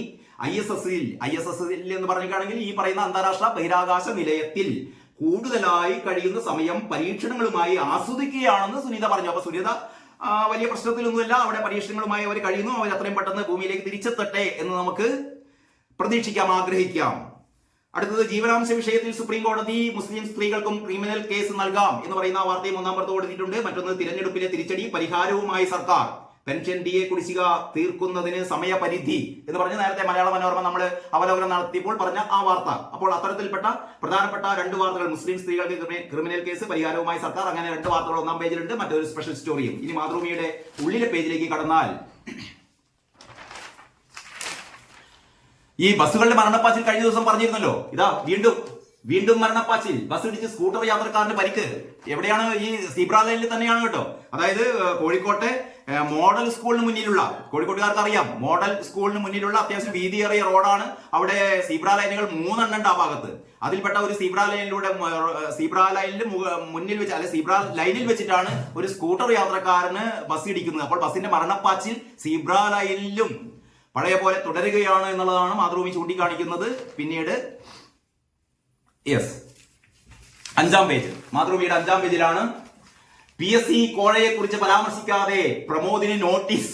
കഴിഞ്ഞ ദിവസം നമ്മൾ പറഞ്ഞു, ഈ നമ്മുടെ എന്താ പറയാ തിരുവമ്പാടി മുൻ MLA ജോർജൻ തോമസിന്റെ കാര്യം പറഞ്ഞിരുന്നല്ലോ. ജോർജൻ തോമസ് നടത്തിയെന്ന് പറയപ്പെടുന്ന കോറി മാഫിയ ബന്ധങ്ങളൊന്നും ശരിയല്ല, അതൊക്കെ വ്യാജ ആരോപണമാണെന്നൊക്കെ പറഞ്ഞ ശേഷം ഈ പറയുന്ന ജോർജൻ തോമസിന് നടപടിയെടുത്ത പാർട്ടിയാണ്. അതേപോലെ കഴിഞ്ഞ ദിവസമൊക്കെ പറഞ്ഞുകൊണ്ടിരുന്നത് ഈ പറയുന്ന പ്രമോദ് കോട്ടൂളി എന്ന് പറയപ്പെടുന്ന ഏരിയ കമ്മിറ്റി അംഗം ഒന്നും ചെയ്തിട്ടില്ല, അദ്ദേഹം നിരപരാധിയാണ്, അദ്ദേഹത്തിനെതിരെ വ്യാജ ആരോപണമാണെന്ന് ഒക്കെ പറഞ്ഞിട്ടും PSC കോഴയെ കുറിച്ച് പരാമർശിക്കാതെ പ്രമോദിന് നോട്ടീസ് നൽകിയിരിക്കുന്നു. പക്ഷേ ഇതിൽ കോഴയെ കുറിച്ച് പറഞ്ഞിട്ടില്ല. ഈ കോഴ ആരോപണത്തിന്റെ പേരിലാണ് നോട്ടീസ് കൊടുക്കുന്നതെന്ന് പറഞ്ഞിട്ടില്ല. എന്തൊക്കെയാണ് സംഭവിക്കുന്നത്? നടപടി റിയൽ എസ്റ്റേറ്റ് ബന്ധത്തിൽ, ഇയാൾക്ക് ഇല്ലാത്ത ബന്ധങ്ങളൊന്നുമില്ല, റിയൽ എസ്റ്റേറ്റ് ബന്ധവും ഉണ്ട്. അപ്പൊ റിയൽ എസ്റ്റേറ്റ് ബന്ധത്തിലാണ് നോട്ടീസ് കൊടുത്തതെന്നാണ് പറയുന്നത്. PSC അംഗത്വം വാഗ്ദാനം ചെയ്ത് കോഴ വാങ്ങി എന്ന വിവരം CPM ഒതുക്കി തീർത്തു എന്ന് തന്നെ നമുക്ക് പറയാം. ഈ ആരോപണം അംഗീകരിച്ച് നടപടിയെടുത്താൽ രാഷ്ട്രീയ പ്രത്യാഘാതം ഉണ്ടാകുമെന്ന വിലയിരുത്തലാണ് നേതൃത്വം. രാഷ്ട്രീയ പ്രത്യാഘാതം ഇപ്പൊ തന്നെ ഉണ്ടായിട്ടുണ്ട് സഖാക്കളെ. അപ്പൊ നിങ്ങൾ ചെയ്യുന്ന പോലെ ഒട്ടകപക്ഷിയെ പോലെ തല എന്താ പറയാ മണലിനുള്ളിൽ പൂഴ്ത്തിയാൽ ഒന്നും കാണില്ല എന്നുള്ളതല്ല, ജനങ്ങളെല്ലാം കാണുന്നുണ്ട്. അതേസമയം പാർട്ടിക്കുള്ളിൽ പരാതി ഉയർന്നതിനാൽ സംഘടനാ തലത്തിൽ നടപടിയെടുക്കും. ആരോപണ വിധേയനായ CPM Kozhikode town area committee അംഗം പ്രമോദ് കോട്ടൂളിക്ക് കാരണം കാണിക്കൽ നോട്ടീസ് നൽകിയിരിക്കുന്നു. കാരണം കാണിക്കൽ നോട്ടീസ് ഒന്നുമില്ലെങ്കിൽ കാരണം കാണിക്കൽ നോട്ടീസ് നൽകേണ്ട കാര്യമില്ലല്ലോ. കോഴയുമായി ബന്ധപ്പെട്ട കാര്യങ്ങൾ ഇതിൽ പരാമർശിക്കുന്നില്ല. റിയൽ എസ്റ്റേറ്റ് ബന്ധം ചൂണ്ടിക്കാട്ടിയാവും നടപടിയെടുത്താലും PSC അംഗത്വം വാഗ്ദാനം ചെയ്ത കോഴ വാങ്ങി എന്ന ആരോപണം മറച്ചു പിടിക്കാൻ പാർട്ടിയിൽ ധാരണയായിരുന്നു. ആരോപണ വിധേയന് ജില്ലയിലെ ചില പ്രമുഖ നേതാക്കളുമായി ബന്ധമുണ്ടെന്നത് പാർട്ടിയുടെ വിശ്വാസ്യതയെ തന്നെ ബാധിക്കുന്ന തരത്തിലേക്ക് വളർന്നിരുന്നു. വാങ്ങി 22 ലക്ഷം തിരിച്ചു നൽകി ഒത്തുതീർപ്പാക്കി എന്നതും സൂചനയുണ്ട്. കഴിഞ്ഞ ദിവസം ഏഷ്യാനെറ്റിലെ ഷാജഹാൻ പറഞ്ഞിരുന്നു, ഷാജഹാനെ സംബന്ധിച്ചിടത്തോളം വളരെ കൃത്യമായി കാര്യങ്ങളൊക്കെ അറിയുന്ന വളരെ സീനിയർ റിപ്പോർട്ടറാണ്. അദ്ദേഹം പറഞ്ഞിരുന്നു, കാരണം ഈ പറയുന്ന തുക തിരിച്ചു കൊടുത്തു. ആർക്ക് തിരിച്ചു കൊടുത്തു? ഈ പറഞ്ഞ പരാതിക്കാരിയായ ഹോമിയോ ഡോക്ടർക്ക് അവർ സ്വപ്നം കണ്ടിരുന്ന PSC അംഗത്വം പോയെങ്കിലും ആ കയ്യിൽ നിന്ന് പോയ 22 ലക്ഷം തിരിച്ചു കൊടുത്തില്ല, 20 ലക്ഷം തിരിച്ചു കൊടുത്തു. 2 ലക്ഷം നമ്മുടെ പ്രമോദ് കോട്ടൂളി യാത്രകൾക്കും മറ്റും ഉപയോഗിച്ചു എന്ന് നമുക്ക് കരുതാം. പിന്നീട് ഗൂഢാലോചനയ്ക്ക് പിന്നിൽ S വിജയൻ എന്ന് കുറ്റപത്രം. നമ്മുടെ ISRO ചാര കേസിലെ ഗൂഢാലോചന അത് സംബന്ധിച്ചുള്ള വാർത്തയാണ് 5-ാം പേജിൽ കൊടുത്തത്. ഗൂഢാലോചനയ്ക്ക് പിന്നിൽ S വിജയൻ എന്ന് കുറ്റപത്രം. നമ്മൾ നേരത്തെ പറഞ്ഞു അതിന്റെ അടിയറ കഥകൾ. ഇനി എഡിറ്റോറിയൽ, മാതൃഭൂമിയുടെ എഡിറ്റോറിയൽ പറയുന്നത്, വഴികളിൽ ആക്രമിക്കപ്പെടരുത് നമ്മുടെ വനിതകൾ. ഇന്നലെ KK രമ നിയമസഭയിൽ ഉന്നയിച്ച ഉപക്ഷേപം അത് തന്നെയാണ് ഇതിലെ കണ്ടന്റ്. സ്ത്രീകൾക്ക് കുട്ടികൾക്കും നേരെ നടക്കുന്ന അതിക്രമങ്ങൾ, ആ അതിക്രമങ്ങളെ കുറിച്ച് വളരെ വളരെ വളരെ കർക്കശമായി മാതൃഭൂമി എഡിറ്റോറിയൽ എഴുതുന്നു. അവർ പറയുന്നു, നിയമസഭയിൽ ബുധനാഴ്ച പ്രതിപക്ഷ സാമാജിക KK രമ അവതരിപ്പിച്ച ഉപക്ഷേപത്തിൽ ഉന്നയിച്ച പ്രധാന വിഷയവും ഇത് തന്നെ. വാളയാറിലും വണ്ടിപ്പെരിയാറിലും പ്രായപൂർത്തിയാകാത്ത പെൺകുട്ടികളെ പീഡിപ്പിച്ചു കൊന്നവർക്ക് ലഭിക്കുന്ന ഭരണപക്ഷ പരിരംഭണം. എഡിറ്റോറിയൽ ആയതുകൊണ്ട് ഇങ്ങനെയുള്ള ചില ഭാഷാ പ്രയോഗങ്ങളൊക്കെ ഉണ്ടാവും കേട്ടോ. ഭരണപക്ഷ പരിരംഭണം അവർ എടുത്തു പറയുകയുണ്ടായി. ഉപക്ഷേപത്തിന് മറുപടി നൽകേണ്ടിയിരുന്നത് ആഭ്യന്തര വകുപ്പിന്റെ ചുമതലയുള്ള മുഖ്യമന്ത്രി പിണറായി വിജയനാണെങ്കിലും പകരം വനിതാ ശിശുക്ഷേമ മന്ത്രി എന്ന നിലയിൽ വീണ ജോർജാണ് വിശദീകരണം നൽകിയത്. അതെന്ത് തന്നെയുമാകട്ടെ, വഴികളിലായാലും വീടകങ്ങളിലായാലും വിദ്യാലയത്തിലായാലും പരിശീലന കളരിയിലായാലും സ്ത്രീകൾ ആക്രമിക്കപ്പെടാത്ത നാടായി കേരളത്തെ മാറ്റിയെടുത്തേ പറ്റൂ. ആരോടാ പറയുന്നത്? ഇത് പറയുന്നത് പിണറായി വിജയനോടാണ് മാതൃഭൂമി എഡിറ്റോറിയലിലൂടെ വളരെ മൃദുവായി പറയുന്നത്. പിന്നെ കേരളത്തെ AI ഹബ്ബാക്കാൻ പ്രത്യേക നയം വരും എന്ന് പറയുന്ന നമ്മുടെ പി രാജീവിന്റെ ഒരു ലേഖനമാണ്. ഒരു AI കോൺക്ലേവ് എന്ന് എറണാകുളത്ത് തുടങ്ങുന്നുണ്ട്. അത് സംബന്ധിച്ചുള്ള വീരവാദങ്ങൾ, അവകാശവാദങ്ങളൊക്കെയാണ്. ആക്ഷേപിക്കുകയല്ല, കാരണം നല്ല രീതിയിൽ AI കാര്യങ്ങളൊക്കെ നമ്മുടെ നാട്ടിൽ വികസിക്കട്ടെ എന്ന് മാത്രമാണ് പറയുന്നത്. പിന്നെ മോദിയുടെ റഷ്യ സന്ദർശനം ചൂണ്ടിക്കാണിക്കാനുള്ള കാര്യങ്ങൾ എന്ന് പറഞ്ഞത് TP ടി ശ്രീനിവാസന്റെ ഒരു ലേഖനമുണ്ട്. കുടിശ്ശിക ബജറ്റിന്റെ രോമാഞ്ചം എന്ന് പറയുന്ന SN ജയപ്രകാശിന്റെ സഭാ അവലോകനമുണ്ട്. പിന്നെ സഹകരണ ഫീസുകൾ കുത്തനെ കൂട്ടുന്നു. മറ്റൊരടി വരുന്നു നമ്മുടെ ബാലഗോപാലന്റെ വക. ബാലഗോപാലന്റെ പ്ലാൻ ബി. ബാലഗോപാൽ ഇങ്ങനെ ഇടക്കിടക്ക് പ്ലാൻ ബി പുറത്തെടുക്കുകയാണ്. അദ്ദേഹത്തിന്റെ പ്ലാൻ ബി ആണ് സഹകരണ ഫീസുകൾ കുത്തനെ കൂട്ടുന്നു. ബിജു പരവത്തിന്റെ സ്പെഷ്യൽ സ്റ്റോറിയാണ്. സാമ്പത്തിക പ്രതിസന്ധി മറികടക്കുകൂടി ലക്ഷ്യമിട്ട് സഹകരണ സ്ഥാപനങ്ങളിൽ നിന്ന് സർക്കാർ ഈടാക്കുന്ന ഫീസ് നിരക്കുകൾ കുത്തനെ കൂട്ടുന്നു. 5 ഇരട്ടി വർധനയാണ് പല ഫീസുകൾക്കും വരുത്തുന്നത്. ഇതിനായി സഹകരണ ചട്ടത്തിൽ ഭേദഗതി വരുത്താനുള്ള ശുപാർശ സർക്കാരിന് നൽകും. ഉയർന്ന നിരക്കുകൾ നൽകിയില്ലെങ്കിൽ സഹകരണ സ്ഥാപനങ്ങളെ ക്ലാസിഫിക്കേഷനിൽ തരം താഴ്ത്താനുള്ള വ്യവസ്ഥയും കൊണ്ടുവരും. ഓരോ സഹകരണ സ്ഥാപനത്തിലെയും ജീവനക്കാരുടെ ശമ്പളവും മറ്റ് ആനുകൂല്യങ്ങളും എല്ലാം ക്ലാസിനെ അടിസ്ഥാനമാക്കിയുള്ളതാണ്.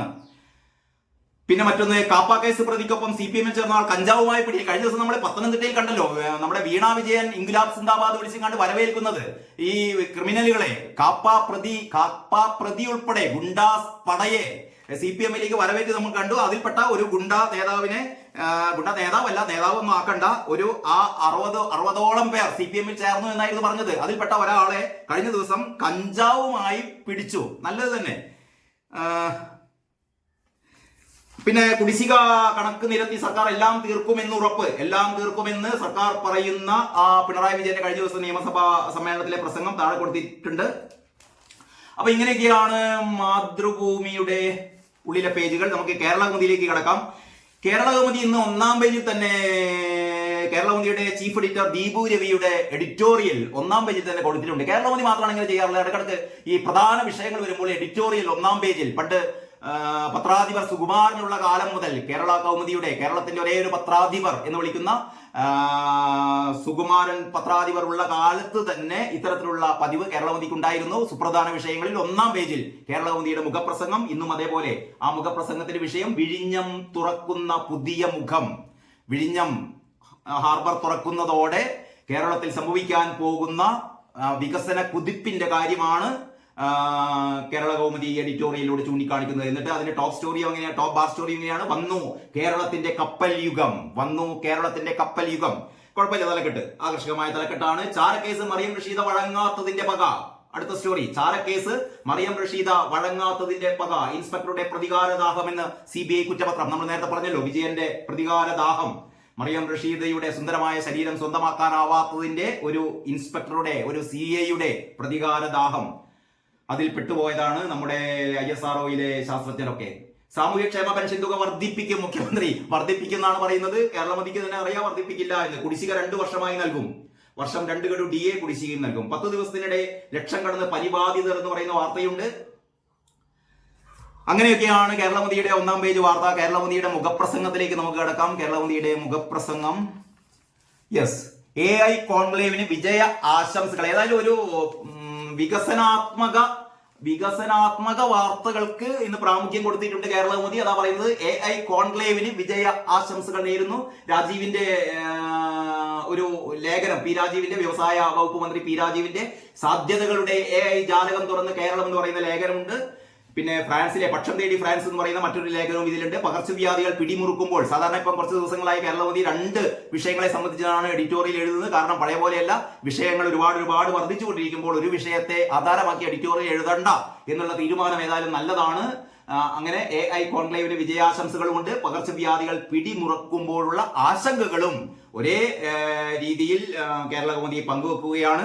പിന്നെ കേരള കൗമുദി അഭിനന്ദിക്കേണ്ട ഒരു കാര്യം, ഈ 7-ാം പേജ്, കേരള കൗമുദിയുടെ 7-ാം പേജിലെ ഈ പറയുന്ന ഒരു ഇൻഫോഗ്രാഫിക്സ് പാക്കേജ് അടക്കമുള്ള പ്രധാനപ്പെട്ട സ്റ്റോറി. സുപ്രീം കോടതിയുടെ ചരിത്രവിധി, മുസ്ലിം സ്ത്രീകൾക്കും ജീവനാംശം അവകാശം, CRPC 125 ബാധകം, ജീവനാംശം ഔദാര്യമല്ല. ഈ വാർത്ത എനിക്ക് തോന്നുന്നു ഇന്ന് പുറത്തിറങ്ങിയ പത്രങ്ങളിൽ വെച്ചിട്ട് ഏറ്റവും ഭംഗിയായിട്ട് ഈ വാർത്ത ലേഔട്ട് ചെയ്തത്, ഏറ്റവും ഭംഗിയായി ഈ വാർത്ത അവതരിപ്പിച്ചത് കേരള കൗമുദിയാണ്. ഇത് MP പ്രദീപ് കുമാറിന്റെ വാർത്തയാണ്. ഇത് ഒറ്റ നോട്ടത്തിൽ തന്നെ ഇപ്പൊ കോടതി പറഞ്ഞത് വിധി തെലങ്കാനയിലെ കേസിൽ എന്നൊക്കെ പറഞ്ഞത് രേഖാ ശർമ്മയുടെ ദേശീയ വനിതാ കമ്മീഷൻ അധ്യക്ഷയുടെ ഒരു കോട്ടുണ്ട്. വിധി സ്വാഗതം ചെയ്യുന്നു. വനിതകൾക്ക് ലിംഗനീതിയും തുല്യതയും ഉറപ്പാക്കും. കോടതി പറഞ്ഞത് എന്തൊക്കെയാണെന്ന് വെച്ചാൽ, ജീവനാംശ നിയമം മതഭേദമില്ലാതെ എല്ലാ വിവാഹിതകൾക്കും ബാധകം, മതേതര നിയമമായ CRPCയിൽ മുസ്ലിം സ്ത്രീകളെ ഒഴിവാക്കാനാവില്ല തുടങ്ങിയ പോയിന്റുകൾ വളരെ നല്ല രീതിയിൽ പെട്ടെന്ന് വായനക്കാർക്ക് മനസ്സിലാകുന്ന രീതിയിൽ, അങ്ങനെയാണല്ലോ വാർത്തകൾ അവതരിപ്പിക്കുക എന്ന് പറയുമ്പോൾ വായനക്കാർക്ക് ഒറ്റ നോട്ടത്തിൽ തന്നെ കാര്യങ്ങൾ മനസ്സിലാക്കുന്ന രീതിയിൽ അവതരിപ്പിക്കുക എന്നുള്ളതാണ് ഇന്നത്തെ പത്രങ്ങളുടെ പ്രധാനപ്പെട്ട വെല്ലുവിളി. ഏതായാലും കേരള ഏറ്റെടുത്തിരിക്കുന്നു, വിജയിച്ചിരിക്കുന്നു, നല്ല കാര്യം. പരമ്പരാഗത ഇടതു വോട്ട് BJP കൊണ്ടുപോയി. MP ഗോവിന്ദ മാഷ് കഴിഞ്ഞ കുറേ ദിവസമായി ഗോവിന്ദ മാഷ് അറിഞ്ഞുകൊണ്ടിരിക്കുകയാണ് പരമ്പരാഗത വോട്ടുകൾ BJP കൊണ്ടുപോയി. എന്തായാലും കാരണം ഗോവിന്ദ മാഷ് പറയണ്ടേ? കാരണം ജനങ്ങൾക്കൊക്കെ മനസ്സിലായിട്ടുണ്ട്. അത് ആ കാരണങ്ങളിൽ നിന്ന് ഒന്നും മാറാൻ CPM തീരുമാനിച്ചിട്ടില്ല. അപ്പൊ ഇനി സംഭവിക്കാൻ പോകുന്നത് വരാനിരിക്കുന്ന ഉപതെരഞ്ഞെടുപ്പുകളിലും, പാലക്കാട് ഉപതെരഞ്ഞെടുപ്പ് വരാൻ പോകുന്നുണ്ട്, പിന്നെ നമ്മുടെ K. രാധാകൃഷ്ണന്റെ മണ്ഡലത്തിലെ ഉപതെരഞ്ഞെടുപ്പും വരാൻ പോകുന്നുണ്ട്. അങ്ങനെ 2 ഉപതെരഞ്ഞെടുപ്പുകൾ വരാൻ പോകുന്നു. വയനാട്ടിലെ ഉപതെരഞ്ഞെടുപ്പ് പിന്നെ നമുക്ക് ചർച്ച ചെയ്യേണ്ട കാര്യമില്ല. അപ്പോൾ ഈ ഉപതെരഞ്ഞെടുപ്പുകളിലൊക്കെ സംഭവിക്കാൻ പോകുന്നത് വീണ്ടും ഇത് തന്നെ ആയിരിക്കുമെന്ന് നമുക്ക് പ്രതീക്ഷിക്കാം. സ്ത്രീകളോടും കുട്ടികളോടും അതിക്രമം, പോരടിച്ച് രമയും വീണയും എന്നാണ് ആ തലക്കെട്ട് കൊടുത്തത്. പ്രതിപക്ഷ ബഹളം, വാക്കൌട്ട്. അപ്പോൾ ഇങ്ങനെയൊക്കെയാണ് കേരള കൗമുദിയുടെ വാർത്തകൾ. നമ്മൾ ദേശാഭിമാനിയിലേക്ക് കടക്കാം. ദേശാഭിമാനി എന്തൊരു ക്ഷേമരാഷ്ട്രം കണ്ടില്ലേ? ക്ഷേമ പെൻഷൻ വർദ്ധിപ്പിക്കും. 5 മാസത്തെ കുടിശ്ശിക കൊടുക്കാത്തതിനെ കുറിച്ചുള്ള വേവലാതികളൊന്നും ദേശാഭിമാനിക്കില്ല. അതൊന്നും പറയരുത്. അതൊക്കെ ജനവിരുദ്ധമാണ്. അതൊക്കെ അങ്ങനെ പറയാൻ പാടില്ല. അത് നമ്മുടെ വികസന കുതിപ്പിനെ മുരടിപ്പിക്കും എന്ന് ദേശാഭിമാനിക്ക് അറിയാം. അതുകൊണ്ട് സഖാക്കൾ മാത്രം വായിക്കുന്ന പത്രമാണല്ലോ. ക്ഷേമ പെൻഷൻ വർദ്ധിപ്പിക്കും, കാത്തിരിക്കാം. എന്റെ പ്രിയപ്പെട്ട ദേശാഭിമാനി, ഇത് 3 വർഷം മുമ്പ് പറഞ്ഞതാണ് 2500 രൂപയാക്കുമെന്ന്. 3 വർഷം കഴിഞ്ഞു. എന്നിട്ട് വീണ്ടും വലിയ ഒരു എളുപ്പമില്ലാതെ ക്ഷേമ പെൻഷനുകൾ വർദ്ധിപ്പിക്കും. എത്ര വർദ്ധിപ്പിക്കുന്നു പറഞ്ഞിട്ടില്ല. 2500 രൂപ എന്തായാലും വർദ്ധിപ്പിക്കുന്നു നമുക്ക് പ്രതീക്ഷിച്ചുകൂടാ. ജീവനക്കാർക്ക് വർഷം തോറും 2 ഗഡു ക്ഷാമബത്ത കുടിശ്ശിയായി കിടക്കുകയാണ്. അപ്പോഴാണ് വീണ്ടും പറയുന്നത് ജീവനക്കാർക്ക് വർഷം തോറും 2 ഗഡു ക്ഷാമബത്ത. അങ്ങനെ നമ്മളെ പൊട്ടിച്ചിരിപ്പിക്കുന്ന വാർത്തയാണ് ദേശാഭിമാനി മെയിൻ സ്റ്റോറിയാക്കി മാറ്റിയിരിക്കുന്നത്. പിന്നെ ചാരക്കേസ് കെട്ടിച്ചമച്ചതെന്ന് CBI എന്ന് പറയുന്ന വാർത്തയുണ്ട്. വിവാഹമോചിതയായ മുസ്ലിം സ്ത്രീക്ക് ജീവനാംശത്തിന് അർഹത. ഈ 2 വാർത്തകൾ മറ്റെല്ലാ പത്രങ്ങളും കൊടുത്ത പോലെ തന്നെ കൊടുത്തിട്ടുണ്ട്. രാജ്യാന്തര ജൻ AI കോൺക്ലേവിന് ഇന്ന് തുടക്കം എന്ന് പറയുന്ന വാർത്ത. പിന്നീട് എന്താണ്, മണ്ണിടിച്ചിൽ കൊങ്കൺ വഴിയുള്ള ട്രെയിനുകൾ റദ്ദാക്കി. അങ്ങനെയുള്ള വാർത്തകളൊക്കെയാണ് 1-ാം പേജിൽ കൊടുത്തത്. പിന്നീട് എഡിറ്റോറിയൽ, ദേശാഭിമാനിയുടെ എഡിറ്റോറിയൽ, കേരളത്തിന് അഭിമാനമായി വിഴിഞ്ഞം തുറമുഖം. വിഴിഞ്ഞം തുറമുഖം കേരളത്തിന് അഭിമാനമാകുന്നു എന്നുള്ള സംഭവം തന്നെ അദാനിയുടെ തുറമുഖമാണ് കേട്ടോ. അദാനിയുടെ തുറമുഖമാണ്, പിണറായി വിജയന്റെ തുറമുഖമല്ല. കോൺക്ലേവിന്റെ കാലവും ദിശയും എന്ന് പറയുന്ന P. രാജീവിന്റെ ലേഖനം മറ്റു പത്രങ്ങളെ പോലെ ദേശാഭിമാനിയും ആഘോഷിച്ചിട്ടുണ്ട്. അയോധ്യയിൽ BJPയുടെ ഭൂമി കച്ചവടം എന്ന് പറയുന്ന വാർത്തയുണ്ട്. എല്ലാ ദിവസവും ഓരോ അടി BJPക്ക് കൊടുക്കണമല്ലോ. അയോധ്യയിൽ BJPയുടെ ഭൂമി കച്ചവടം. രാമക്ഷേത്ര നിർമ്മാണം അനുവദിച്ചുള്ള സുപ്രീം കോടതി വിധിക്ക് ശേഷം അയോധ്യയിലെ ഭൂമി ഇടപാടിൽ 30% വർധന. അദാനി ഗ്രൂപ്പും ഭൂമി വാങ്ങി. അങ്ങനെയുള്ള വാർത്തകളൊക്കെയാണ് ഉള്ളിൽ കൊടുത്തിട്ടുള്ളത്. നമുക്ക് ദേശാഭിമാനി തൽക്കാലം അവസാനിപ്പിക്കാം. മാധ്യമത്തിലേക്ക് കടക്കാം. മാധ്യമത്തിന്റെ 1-ാം പേജ്. ക്ഷേമത്തിന് കുടിശ്ശികയില്ല, അതാണ് തലക്കെട്ട്. ക്ഷേമത്തിന് കുടിശ്ശികയില്ല. പക്ഷെ കുടിശ്ശിക ഉണ്ടല്ലോ. ക്ഷേമ പെൻഷൻ കുടിശ്ശിക 2 വർഷം കൊണ്ട് തീർക്കും. DAയിലും ആശ്വാസ പ്രഖ്യാപനം. നേരത്തെ നമ്മൾ പൊള്ളയായ ആ വാഗ്ദാനങ്ങളാണ് ഇവര് മെയിൻ സ്റ്റോറി ആക്കിയത്. മറ്റു പ്രഖ്യാപനങ്ങൾ എന്നൊക്കെ പറഞ്ഞിട്ട് വളരെ വളരെ ദീർഘമായ പ്രസംഗമായിരുന്നു മുഖ്യമന്ത്രി നടത്തിയിരുന്നത്. മണിക്കൂറുകൾ നീണ്ട പ്രസംഗം. അപ്പൊ ആ വാർത്ത അതേപോലെ ഏതാണ്ട് അതിന്റെ ഫുൾ ടെക്സ്റ്റ് തന്നെ കൊടുത്തിട്ടുണ്ട്. പിന്നീട് ISRO ചാരക്കേസ് കെട്ടിച്ചമച്ചത് എന്ന് CBI. പിന്നിൽ മുൻ CI Vijayan, CB Mathews, RB Sreekumar, KK Joshua, Jayaprakash എന്നിവരും പ്രതികൾ. അങ്ങനെയാണ് കൊടുത്തത്. മുസ്ലിം വിവാഹമോചിതക്ക് CRPC പ്രകാരം ചെലവിന് അർഹത എന്ന് പറഞ്ഞ സുപ്രീം കോടതി വാർത്തയും മാധ്യമം കൊടുത്തിട്ടുണ്ട്. പിന്നീട് മാധ്യമത്തിന്റെ എഡിറ്റോറിയൽ എന്ന് പറയുന്നത് ഇറാൻ പ്രസിഡന്റിന് മുന്നിലെ വെല്ലുവിളികളാണ്. ഇറാൻ പ്രസിഡന്റിന് മുന്നിലെ വെല്ലുവിളികൾ നമ്മൾ കഴിഞ്ഞ ദിവസം ഇതും ചർച്ച ചെയ്തിരുന്നു. പെഷസ്കിയാൻ ഇറാനിലെ പുതിയ പ്രസിഡന്റ് ആവുമ്പോൾ പണ്ട് റൈസി നടത്തിയ അതേപോലുള്ള യാഥാസ്ഥിതിക കാര്യങ്ങൾ തന്നെ ഇദ്ദേഹത്തിന് നടത്തേണ്ടി വരും. കാരണം അവിടെ ഇറാനിലെ കാര്യങ്ങളൊക്കെ തീരുമാനിക്കുന്നത് ആയത്തുള്ള ഖമനഈ ആണ്, ആയത്തുള്ള ആത്മീയ നേതാക്കളാണ്. അതുകൊണ്ട് തന്നെ അവിടെ എന്തൊക്കെ പുരോഗമന കാര്യങ്ങൾ അവിടെ നടക്കുമെന്ന് നമുക്ക് പ്രതീക്ഷിക്കാൻ വയ്യ. ഉന്നതർ അയോധ്യയിൽ ഭൂമി വാങ്ങിക്കൂട്ടി എന്ന് പറയുന്ന വാർത്ത മാധ്യമവും കൊടുത്തിട്ടുണ്ട്. ഉന്നതർ അയോധ്യയിൽ ഭൂമി വാങ്ങിക്കൂട്ടി, കോടികളുടെ ഭൂമി തട്ടിപ്പെന്ന അഖിലേഷ് യാദവ്. പിന്നെ CBIക്കെതിരായ ഹർജികൾ നിലനിൽക്കും സുപ്രീം കോടതി. അങ്ങനെയുള്ള വാർത്തകളൊക്കെയാണ് ഉള്ളിലുള്ളത്. ജീവനാംശം, സ്ത്രീയുടെ മൗലികാവകാശം, ജസ്റ്റിസ് നാഗരത്നയുടെ ആ കമാൻഡുകൾ വളരെ വ്യക്തമായിട്ട് ഇതിൽ പറഞ്ഞിരിക്കുന്നു. അപ്പോൾ ഇങ്ങനെയൊക്കെയാണ് നമ്മുടെ ഇന്നത്തെ ഈ 5 പത്രങ്ങൾ വായിക്കുമ്പോൾ നമുക്ക് മനസ്സിലാവുന്നത്. ഏതായാലും ഇന്നത്തെ പത്ര അവലോകനം ഇവിടെ അവസാനിപ്പിക്കുകയാണ്. എല്ലാവർക്കും എല്ലാവർക്കും ഇന്നത്തെ ദിവസം ശുഭകരമാവട്ടെ എന്ന് ആശംസിച്ചുകൊണ്ട് നിർത്തട്ടെ. നന്ദി, നമസ്കാരം.